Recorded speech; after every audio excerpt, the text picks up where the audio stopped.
தலையீற்றுகளில், அதாவது இருக்கிற ஆடுகள்ல முதல் தரம். இரண்டாவது, கொழுமையானவைகளில் சிலவற்றை கொண்டு வந்தான். பெஸ்ட் ஆஃபரிங், உயர்தரமான காணிக்கை. காணிக்கை என்றால் ஹீப்ரு மொழியிலே ஹலால். ஹலால் ஹலால் என்றால் மேலே செல்லுதல், உயர செல்லுதல். ஹலால் என்ற சொல்லுக்கு என்ன அர்த்தம்? உயர செல்லுதல்.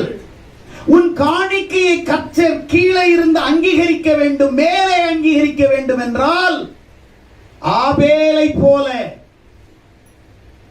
மந்தைகளில் தலையீற்றுகளிலும், அப்படின்னா ஃபர்ஸ்ட் பிறந்த